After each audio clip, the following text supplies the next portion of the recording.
Hey, everybody. We have the wonderful Ginni Field, who is going to help us today make some sense around the lawsuit, what our scripting is, and all things on how we can all get paid the fee that we deserve. You may have noticed that we did a video about a year ago on my YouTube channel. 1 year ago, about 2,000 views. We talked lawsuits, 2023, compensation, et cetera, et cetera. And it was a lot of fun because some of the comments in that YouTube video was, hey, you guys were way ahead of the curve on that, on this. Thanks, guys, for watching that. It's game time. It is August of 2024. And ladies and gentlemen, boys and girls, we need to get to work on this. So let's set some contacts for those of you that have not met me yet or are meeting Miss Ginni Field for the first time. Can you please share a little bit about what you have been up to and the role that you've been playing in the industry to help us all work through this problem? It's funny that you say that we were talking about a year ago, and that was true. I actually started talking about what was happening when the class action lawsuits first were filed, which was 2019. They were certified. Yep. I started talking in 2020, 2021 that there was going to be a future where there was going to be a zero offer of compensation in the MLS, and that has happened. It's already happened in some states.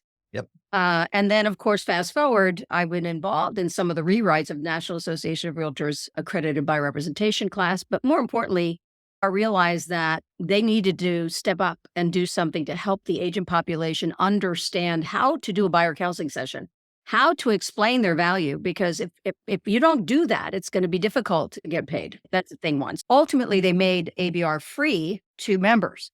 And I was one of the beta testers to do it as a live webinar with NAR and a fellow instructor out of Chicago.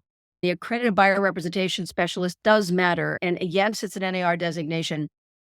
I focus mostly on the first few modules of the manuals of the coursework simply because that's what matters. And I'm doing my very best, Patrick, to debunk the myths because there's so much misinformation.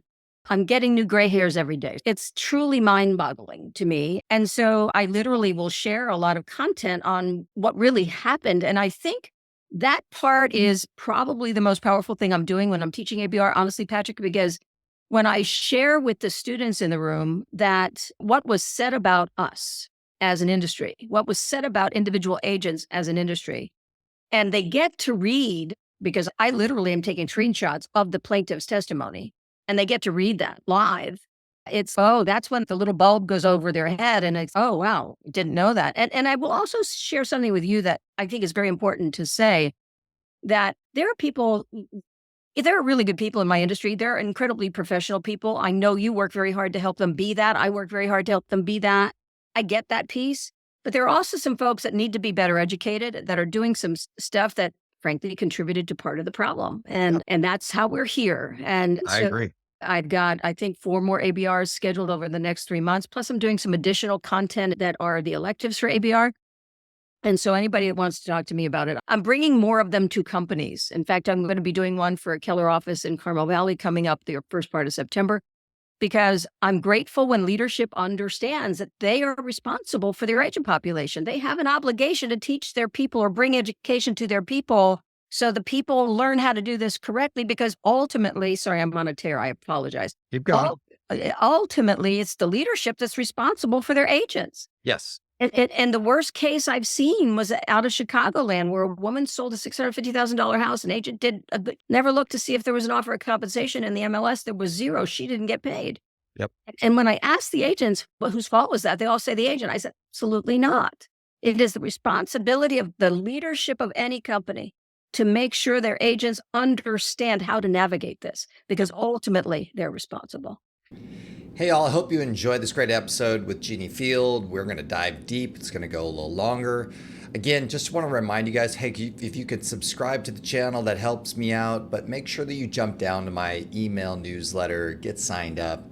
Again, as you guys know, I don't send it out very often. I'm only sending stuff about the content on these YouTube videos, giving quick summaries, any tips or any strategies that I'm looking at. And if you guys, check out all of the links down below in the description box, that just supports me as well. So I really appreciate that. Whether that's booking an appointment to talk to the Tom Ferry company about coaching, or connecting with the company that I recommend on VAs, or my Land Voice affiliate or my Sierra Interactive affiliate link. All that stuff just supports me and to keep going and providing more content to you guys. So appreciate you guys doing that. I hope you enjoy this great session with Ginni Field on the lawsuit. Really good stuff. You can see why we're super excited to dig into this topic. I've also been saying to a lot of my coaching clients out there, I will gladly support you with some scripting that will help you through this process, but it is on you and your leader and your association and your MLS to figure out what they are recommending at the contract level first, how the transaction changes are going to play out first.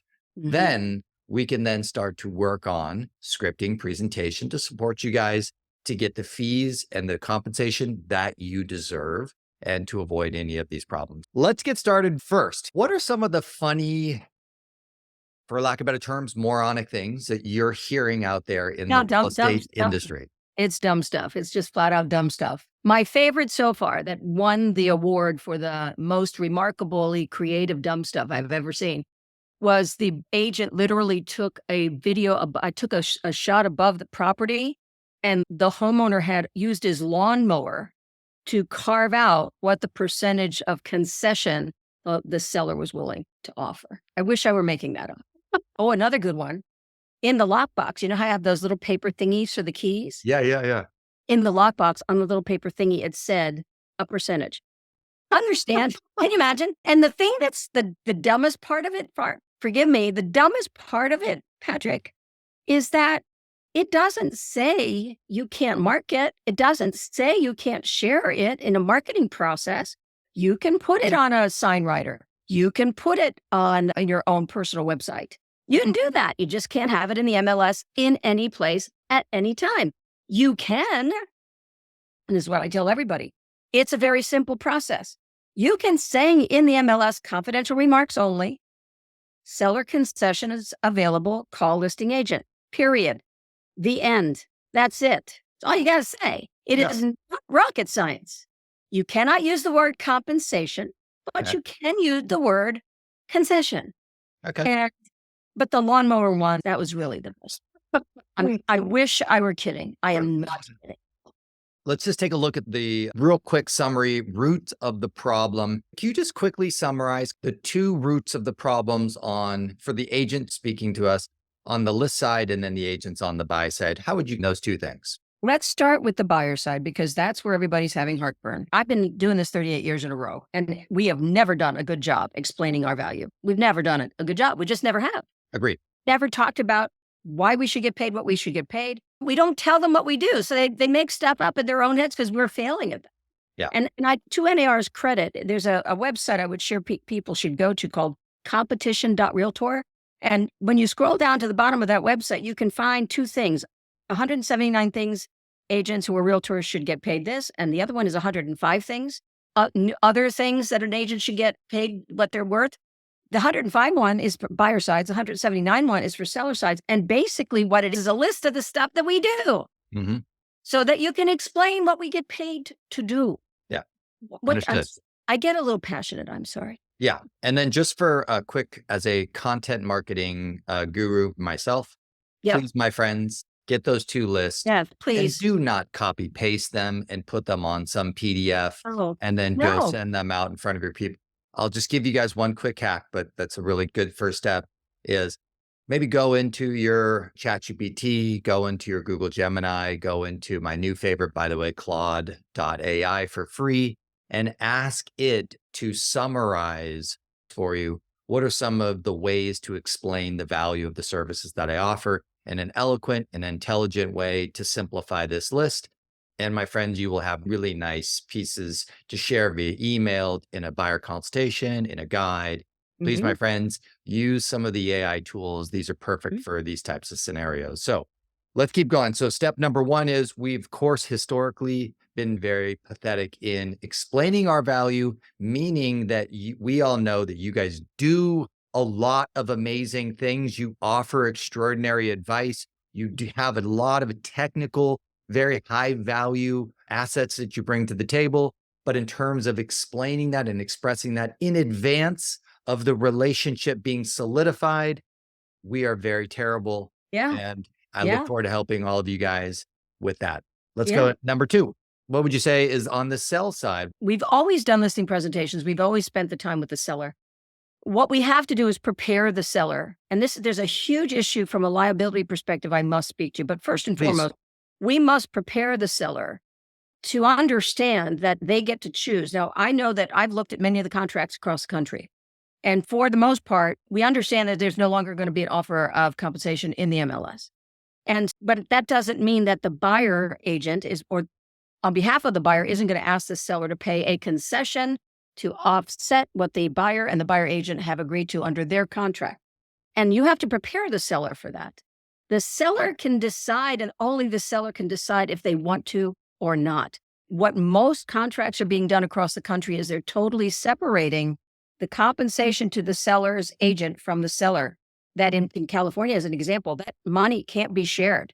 There's no longer sharing of compensation to the buyer's agent. It is the seller side compensation for the seller, hiring that agent to represent the seller and the seller only. Then there's the conversation that says, now what would you like to offer to the agent bringing the buyer to the transaction? Notice I did not say buyer's agent. I said to the agent bringing the buyer to the transaction.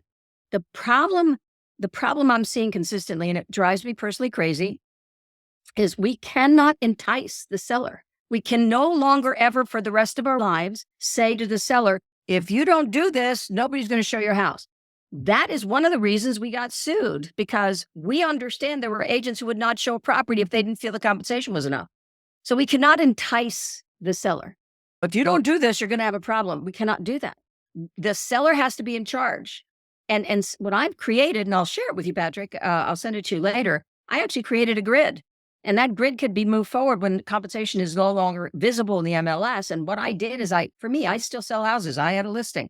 I went into the MLS and looked at the properties that were the most comparable to my client's listing.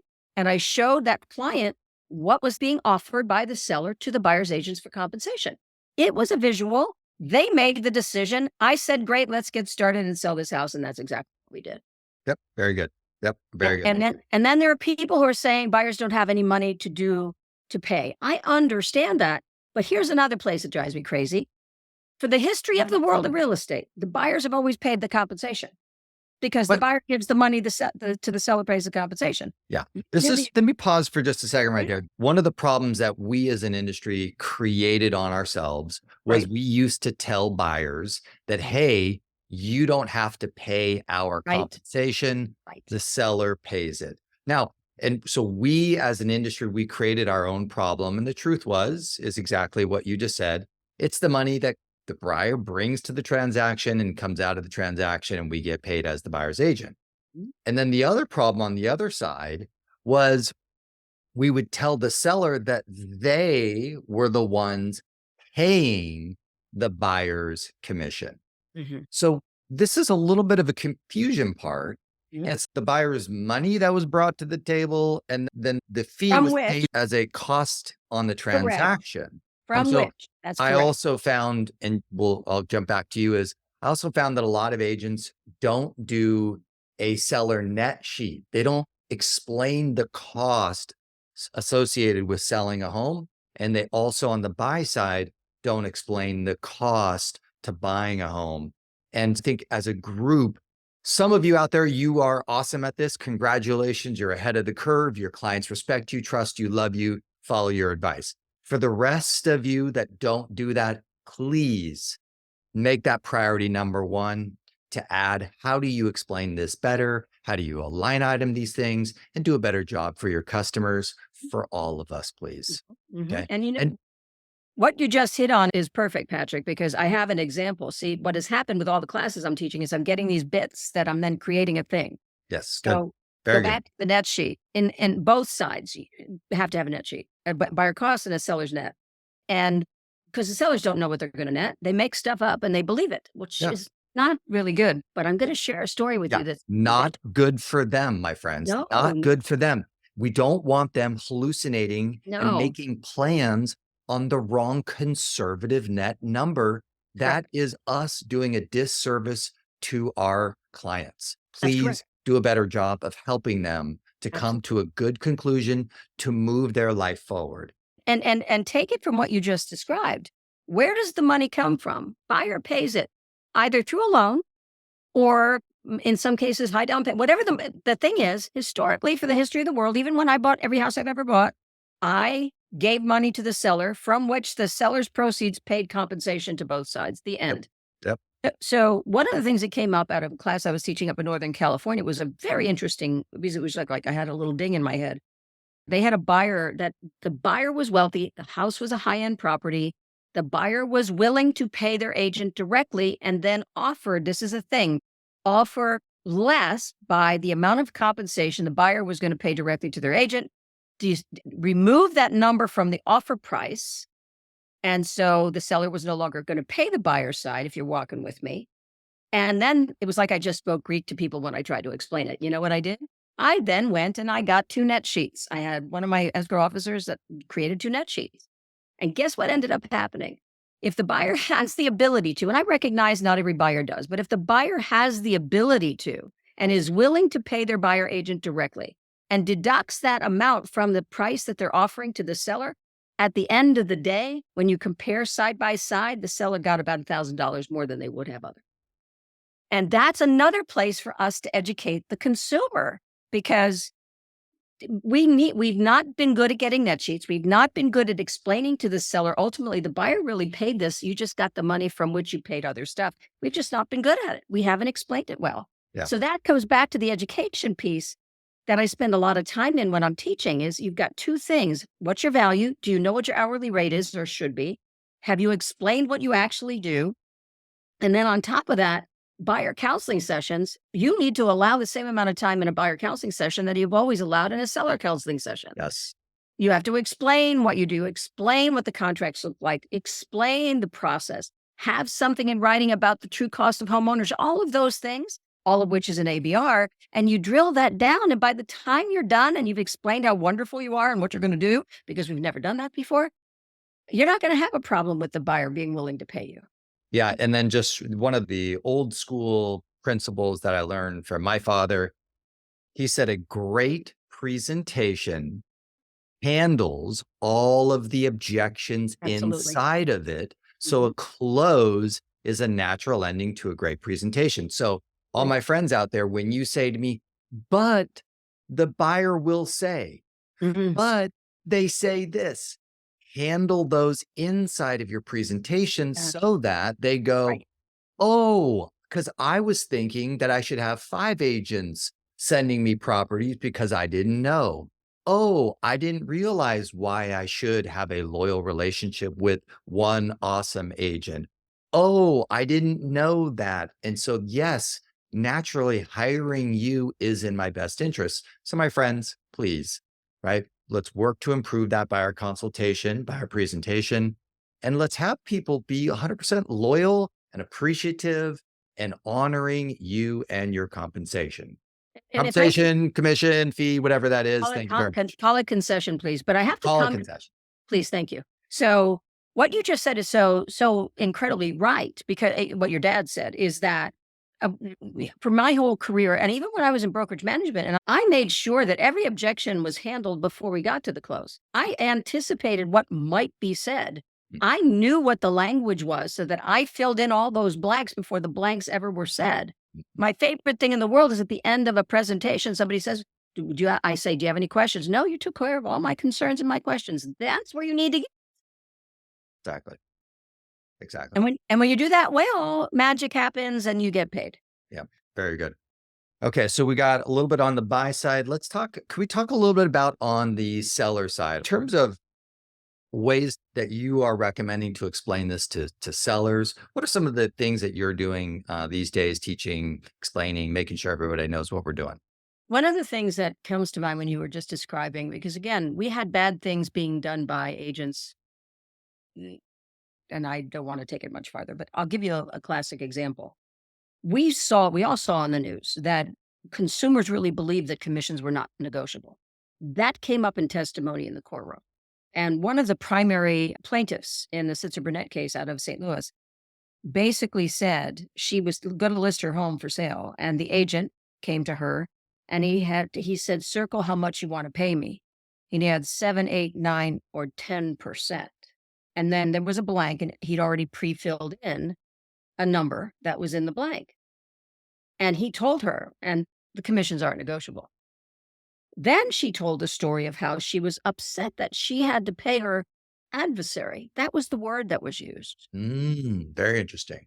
Adversary. Why am I paying the person who's negotiating against me to buy Mhm. my home?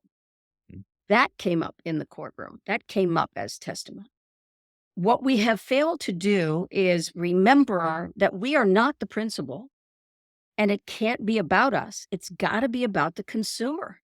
And we have to go circle back to that all the time. As I said to you earlier, I can say to a buyer, so buyer, this is my compensation. This is what I want to get paid, blah, blah, blah. And here's a classic. Even when things are over and we no longer can see an MLS, you're going to have to be calling listing agents and finding out, or going to their websites or seeing other marketing material to find out if there's a concession being offered by the seller. We as agents are not permitted to not show a property based on whatever the compensation or concession being offered is, but we do have an obligation. Here's an example. Here's a little scripty thing. So you're my client. So Patrick, as we've talked about this, we're here. We know what we got a contract signed. Everything is great. The most important thing I need you to understand, Patrick, is that I found 6 properties that fit your criteria and your price point that I was able to find through the multiple listing system. I have picked up the phone and I've called those agents, and I found out that of the 6, 4 of them are offering a concession. Here's what those concessions are. I have one agent that hasn't called me back. I'm going to continue to follow up with that other agent. And then the last one is not offering a concession at all. 4 of them, we know what the concession is, and it matches, or is it at least okay with respect to our contract. The other 2 do not. Buyer, what would you like to do? I'm going to go to you, Patrick, and I'm going to say, Patrick, this one is not offering any concession. It fits your criteria. Do you still wish to see this property? Because we have several ways to address it. We can add the compensation to me that we've agreed to the sale price, which is what we've always done in the history of the world. I can indeed still request from the listing agent to the buyer, will he offer a concession? You can write a letter to the seller, and through the agent, me and the other agent, ask if that will be done. But the possibility is that seller's not willing to offer a concession. What do you want to do? The buyer decides whether they want to see the property or not. But we have to make sure the buyer understands that if they choose to see that one where there is no absolute concession being offered, that they know that, and that then obligates them in some way to pay me my compensation agreement with the buyer representation agreement. Yes, good. I've been doing that script on the options. So let's do that one more time because I want everybody to capture this. So the options, Mr. and Mrs. Buyer, are, because that was brilliant. And I think we just need to practice this scripting is, hey, here's our options. And I'll add one more option to the equation after you do that again, because I would love to hear that one more time for my script brain. Okay, great. I love when I say stuff and you say, tell me again. Yes. So Patrick, as we discussed, you and I have an agreement. You're going to pay me whatever you and I've agreed to. I have found 6 properties that work for you based on your criteria and your price point. There is a concession being offered by that seller. And here's what those concessions are, which effectively covers your commitment to me for our agreement. One of them, I haven't been able to reach that agent, and the other one is not offering a concession at all. At least in my conversation with the listing agent is saying seller's not offering a concession to offset my agreement with you. So we have 4 that we can look at, and we're good, but there are these other 2. What would you like to do, buyer? Do you want to see the one where I can't get to that agent anyway, when there's a possibility there is 0 concession to offset my agreement with you? And then the other one that is not offering anything. Please remember, we still have ways to offset that. Let's say I go back to the seller's agent and I ask, is the seller willing to offer anything? Okay, the seller's willing to give a percentage, an amount, whatever the amount is. Okay, it may not be enough to offset my agreement with you, Patrick. However, we would roll in the difference into the purchase price. So let's pretend the seller's willing to offer a 0.5 point. You and I have an agreement of 2.5%. That means you're going to be responsible for the remainder. However, we would roll it into the purchase price, just like we've always done for the history of the universe.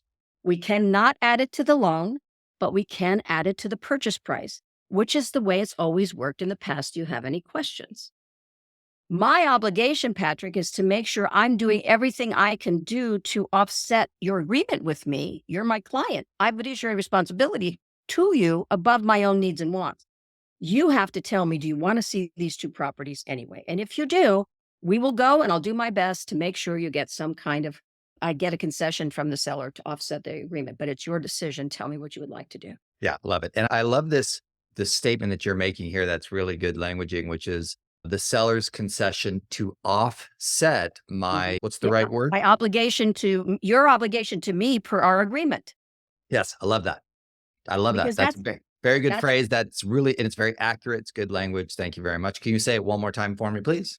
are you kidding me? I love it. Thank you. I've learned this is great. I'm getting good. Guys, by the way, to my friends out there watching this video, this is what real quality role Yeah. play is. This is real quality masterminding. This is having great peer relationships. This is what she was my broker here at Keller Williams. And I would come to her and I'd say, what do I say? How do I do this? If you guys don't have that as a real estate professional where you have quality people to communicate and practice and think about these things and explain them to each other, this is just you're missing the opportunity for you to continue to provide a better service and make more money. So please. Let's go back. I've talked to you about the 6.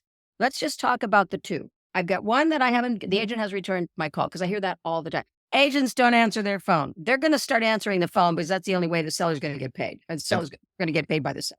Thing 1. Thing 2, that seller is saying I'm not offering a concession. Mhm. So I've got 4. Let's go to the first 2. I have been trying to reach one particular agent and that agent has not responded to me. I have no idea whether there's a concession being offered by the seller or not. There is nothing in the MLS, and I can't see anything marketing indicating that there's a concession being offered to offset your obligation to me per our agreement.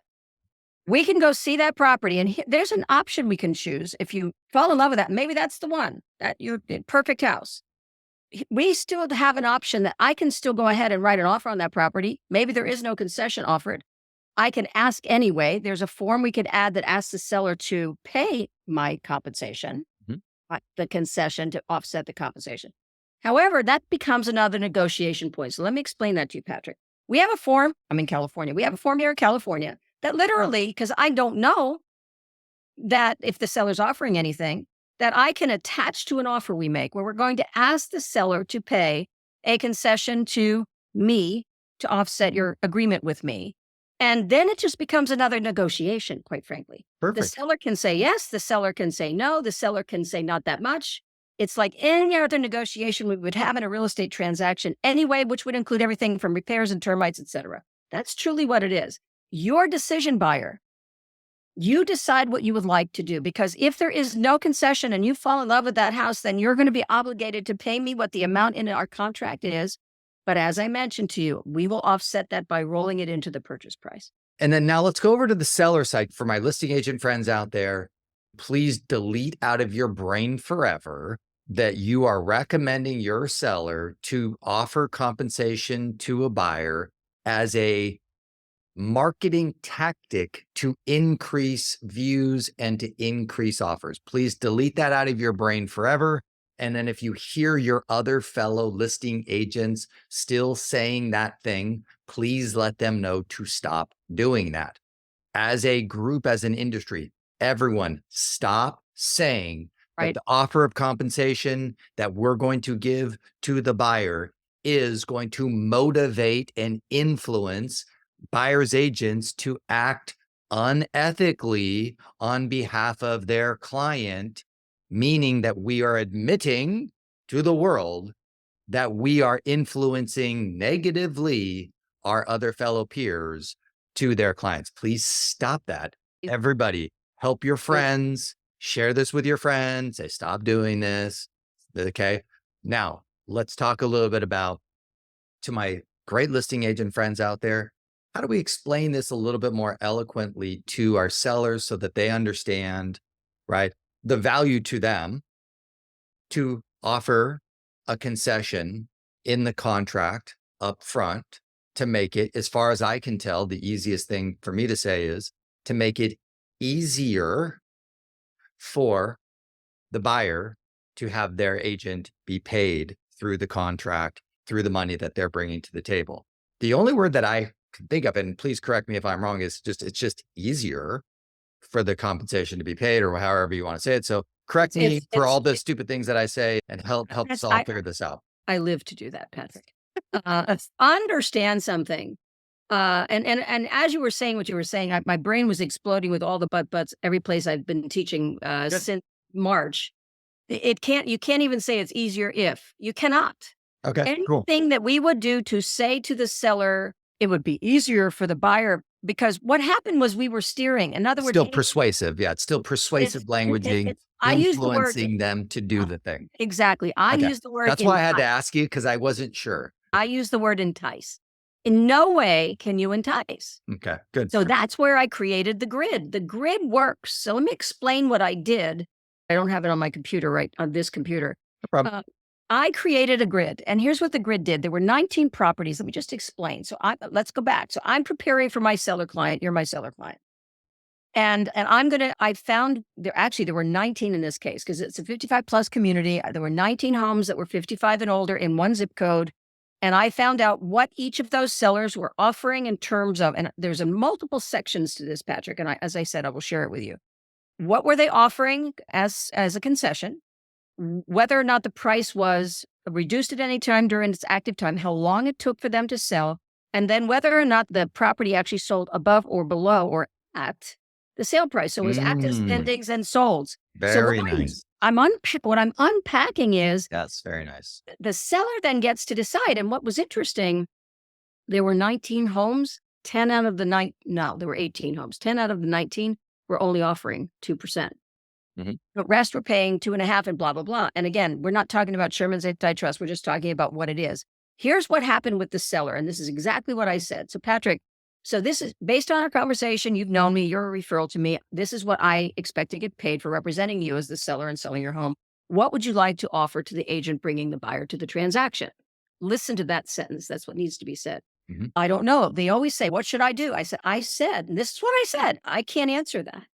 We've had some changes in the industry, and because of the industry changes, I cannot influence you. But what I can do is provide you with content and data points. So I have the listings that are currently competing with you or have sold recently within the last 3 months. And then I've created a grid format for you to see. You're going to see where the properties were, what community they were in, all the details on those properties, including how long they sat on the market. And then based on that data, you're going to be able to make an easier decision. So I presented all of that to her, and she looked down and she said, based on this is what everybody was offering. So that's what I want to offer. I said, that makes perfect sense. I got it. Beautiful. I was doing nothing other than giving her information. It's no different than I'm not going to tell a seller what they should put as unless it's ridiculously overpriced that they won't price. I'm going to guide them through the data. I'm going to give them the information and let them make the decision. And that's the only solution I have. Yep. We cannot. She made the decision. And oh, by the way, there's something else I must say about this. This particular seller client, because my business is all referral, this particular seller client is like family to my family. And she got the exact same guidance that any other client of mine gets. It doesn't matter. Everyone is treated the same exact way. Therein was where we got in trouble because agents were refusing to show properties where there wasn't enough compensation coming to them. They were putting themselves in front of their client. And when you're a fiduciary to the buyer, you have an obligation to offset the agreement. When you're a fiduciary to the seller, you have an obligation to give them the data to make intelligent decisions. Beautiful. I love it. I love it very much. And just for I already know a bunch of my great friends out there are going to have oh yeah, lots of bugs. And then my first response is first do the work, build your grid, create that presentation, step one. And then after you've already completed that, you can come back to us and you can put your butt down in the comments down below. You can reach out and show up to one of Ginni's events, or you can on our next coaching session or on my next email, you can send that butt and we'll handle it. We will absolutely. Step one, do the work, get Right. a beautiful presentation, put that in front of your seller and follow the exact languaging. Okay. I think this is great. I got to say one thing that's so funny. When I was sharing with folks, because we have an obligation to let the sellers know, if we're taking a listing today, we have to make sure the seller understands we're going to be in a position where MLS is no longer going to offer any compensation. You can't have a number or percentage at all in the MLS anywhere. Yep. And we need to tell our sellers that. We also have to make sure that within that, our guidance and our structure, especially of the butt, is that at the end of the day, you want a raving fan. And at the end of the day, you want them to understand everything you've done on their behalf. And so I had this guy up in Northern Cali, I think he was in San Jose. So you mean I have to call all those other agents to find out what the seller's concessions are? I said, yeah. I said, or you can look here and here. I have to do all of that. I said, yeah, you do. And he said, then I want more money. I said, well, you can get it. If you can prove your value well enough and you say to the seller, I have to call other people, I'm going to find this out for you to make sure that you're getting the data, then do that. And then I had some, forgive me for this one, these stories matter because these are real life situations I've had in the classroom. I had another person say, there's just so much more paperwork and it's just so much more work. And here's what I said to her. I said, so can you tell me what your last commission amount was and you got paid? And she told me. I said, so you had 3 numbers, a comma, and 2 more numbers, right? She said, yeah. I said, did you get paid enough for the extra paperwork? Yeah. Yes. And She stopped. yeah. Yeah. And one more thing to all my friends out there that in 2021, we were representing buyers and wrote offers and we were in high competition. And then those offers did not get accepted. And then we would have to now go back to work for our buyers. And this was pretty consistent. And that trend has continued to move forward here to 2024. And I just want to remind every one of my friends out there that you can, if that seller who your client, if they fall in love with the property and that neighborhood and they're excited about it and the offer of compensation to offset the fee that your agreement, I'm practicing my script, by the way, right? If that doesn't work out, remember, all my good friends out there, the I have a buyer letter to the neighbors of that one works like a charm. And you could literally go find that property because now that your buyer has actually said, here's a property, here's a neighborhood that I absolutely would love to buy, your job is mostly now done. So just remember, you can now just go into that neighborhood, find the next seller, negotiate the deal directly, and make even more money and have a raving fan client of yours. So at the end please, of let's just remember that if we get that far, there's lots of options for us to serve our clients and for us to continue to get paid. And I can speak to this just from the perspective of what I saw in the testimony in the lawsuit. The issue is really about the fact that there've been a lot, too many agents out there that forgot who they worked for, and too many agents who prioritize them over their client, and that's what was said in the courtroom. And there's more dynamics to the lawsuit that I share in the class when I'm talking about it because I want people to understand how did it happen. But we have to remember that it's the client. We are not the principal. We are a fiduciary to someone else. And that person has the right to decide in which direction to go. And by the way, codify everything, write it down. Every email, every conversation has to be in a file somewhere so you can substantiate. Remember when I talked to you about this, Patrick, and I explained to you what the situation was. We're now in a situation where you love this house, seller's not offering a concession. I need to make sure you're comfortable with the understanding of how we're going to proceed with this particular transaction. And you understand that, right, Patrick? Yep. Yeah. And I summarize everything that you say when I think about that. The last couple of decades, including myself, we as an industry have taught sales and influence to speed up transactions. And so we moved from real estate advisors, educators, fiduciary to salesperson, transaction, get it done, do whatever it takes, say whatever it's going to take to get the contract signed so that we can get paid. And so for my friends that are maybe newer in the industry, this was a leadership problem. And as a group, let's move back to respected, trusted real estate advisors who are educators, who are looking out for us and our best interest, and that we would want you to be their realtor for life. Absolutely. Because of the way that you treat them. Absolutely. And let's slow down on this, but everybody just wants to look at properties first. Everybody wants to find an amazing advisor that they can trust and respect that would make this a better experience for them first. That's what actually they would want. So stop it, slow down, be a better advisor, be a better friend, be a better consultant, walk them through this process, prepare them, right? Explain, handle all their questions, both on the seller and the buyer side, and your clients will love you and you won't have to practice any sales script to get them to sign the contract. Okay. No. I promise you guys, I've written 1,000 scripts that actually could do that. And what I've landed on 20 years later is let's just be better educators. Right. Let's just do it. Let's just serve our customers with a Right. higher level of care and fiduciary responsibility and answer their big questions, and it'll all work out. I promise you.